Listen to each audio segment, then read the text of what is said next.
जो प्रत्येक वेळेला सरकारला मदत करण्यासाठी विशेषतः फडणवीसांना विंध्यांना आघाडीवर असतो, त्याच्या याचिकेवर कोर्टाने निर्णय दिला. ही याचिकाकर्त्याची प्रतिष्ठा काय, याचिकाकर्त्याचं योगदान काय. महाराष्ट्रामध्ये अल्पवयीन मुलीवर अत्याचार होत आहे, याची जबाबदारी भविष्यामध्ये हा याचिकाकर्ता है, दिस पिटिशनर लेने वाला है या कोर्ट लेने वाला है. क्या करेंगे हम? उनका आक्रोश, त्यांचा आक्रोश देशभरात पोचवण्यासाठी आजचा बंद होता. हा काय राजकीय बंद नव्हता. पण आजचा बंद जर 100% यशस्वी होणार होता, त्याच्यामुळे सरकारला अडचण झाली असती. काही दिवसापूर्वी भारत बंद झाला. तुम्हाला माहिती असेल, भारत बंद झाला 8 दिवसापूर्वी. भारत बंद झाला, बहुत अनेक राज्यात बंद झाला, महाराष्ट्रात काही भागात बंद झाला. त्याच्यावरती कोणी कोर्टात गेलं नाही. पण महाराष्ट्रातल्या या बंदच्या संदर्भात सरकारनं एका याचिकाकर्त्याला, जो त्यांचा आवडता, सदा आवडता, कोर्टात पाठवलं. पण ठीक आहे, यापुढे जर महाराष्ट्रात अशा काही दुर्दैवाच्या घटना घडल्या तर त्याची जबाबदारी ही संबंधित कोर्टावर आणि त्या याचिकाकर्त्यावर राहील. पण आम्ही बंद जरी कोर्टाचा शेवटी कोर्टाचा सन्मान राखावा लागतो, परंपरा आहे. त्याच्यामुळे आम्ही कोर्टाचा सन्मान राखून जरी बंद मागे घेतला असला तरी आज महाविकास आघाडी राज्यभरामध्ये तोंडाला काळ्या पट्ट्या बांधून किंवा काळ्या पट्ट्या दंडाला बांधून आम्ही आज रस्त्यावरती होतो. आत्ता 11 वाजता माननीय शिवसेना पक्षप्रमुख उद्धव ठाकरे साहेब आणि असंख्य शिवसैनिक शिवसेना भवनासमोर अशा प्रकारचं आंदोलनात स्वतः ते सहभागी होतील. जयंतराव पाटील होणार आहेत, नाना पटोलेजी होतील, सगळे होणार आहेत राज्यभरामध्ये. आज तुम्हाला दिसेल हा लोकभावनेचा उद्रेक आहे, हा साधा विषय नाही आहे. खरं म्हणजे कोर्टानं या जनभावनेचा आदर करायला हवा होता. ज्या पद्धतीचं राज्य या महाराष्ट्रात सुरू आहे, इथे कोणीही सुरक्षित नाही आहे. कोर्टाला सुद्धा मुली बाळी लेकी सुना आहेत, हे लक्षात घ्या. कोर्टसुद्धा माणूसच आहे आणि न्यायदेवतासुद्धा एक स्त्री आहे. न्यायदेवतासुद्धा स्त्री आहे, लक्षात घ्या. आणि आज या देशामध्ये न्यायदेवतेवर सुद्धा अत्याचार होतो आहे, म्हणून आमची लढाई होती. पण शेवटी कोर्टानं अशा प्रकारचा निर्णय का दिला, आम्ही असं म्हणणार नाही की दबावाखाली दिला. जसं आमच्या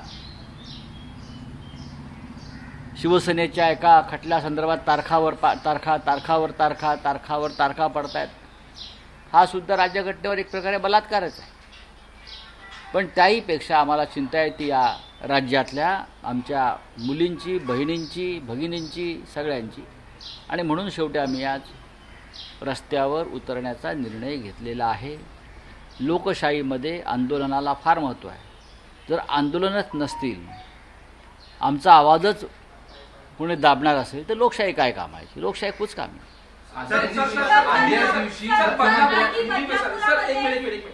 बोला. बदलापुर वाले मामले को लेके कोर्ट ने पुलिस पे फटकार लगाई थी, सरकार पे फटकार लगाई थी कि जनता उतरती है सड़कों पे जब आप मामला दर्ज करते हो, और अब कोर्ट ने ऑर्डर दिया. आश्चर्य है मुझे कि महाविकास आघाड़ी की तरफ से एक बंद का ऐलान किया. ये बंद कोई राजनीतिक कारणों के लिए नहीं है.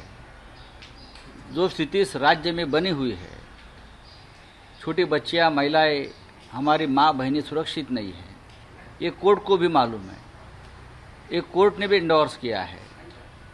तो हमने ये तय किया कि देश का अटेंशन, प्रधानमंत्री जो यूक्रेन में है, पोलैंड में है, शायद वहाँ तक हमारा आवाज़ जाएगा. प्रधानमंत्री यहाँ कहाँ है? गृहमंत्री कहाँ है? प्रधानमंत्री यूक्रेन, पोलैंड, रशिया, हाँ, वहाँ की जो समस्या है उसके साथ जुड़े हुए हैं. तो हमारी महाराष्ट्र की माँ बहनें, बच्चियाँ, माता, उनके ऊपर जो अत्याचार हो रहा है, तो शायद पोलैंड तक जाएगा हमारा आवाज़. इसलिए हमने बंद की घोषणा की थी. लोकतंत्र में इस प्रकार के आंदोलन को मान्यता है।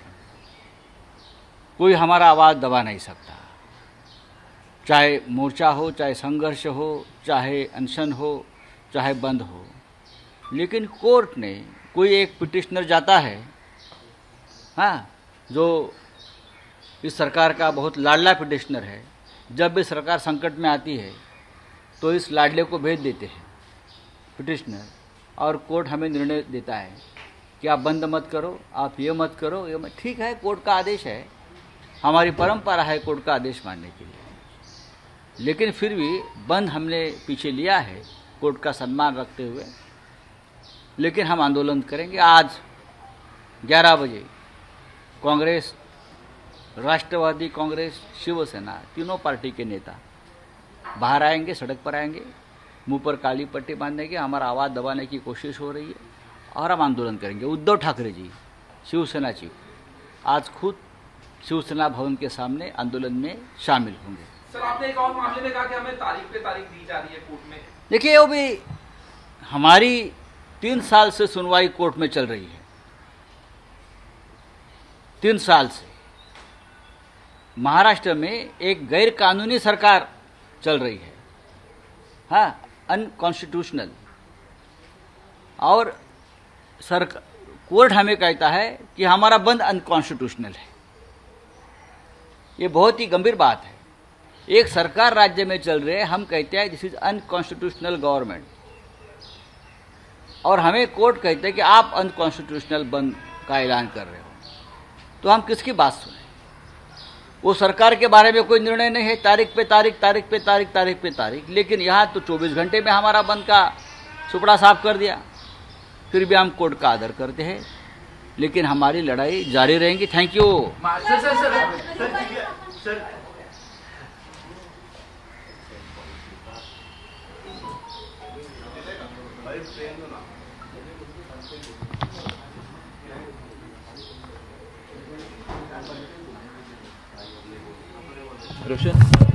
कोर्टानं जनभावनेचा आदर करायला हवा होता, असं या ठिकाणी संजय राऊत यांनी म्हटलेलं आहे।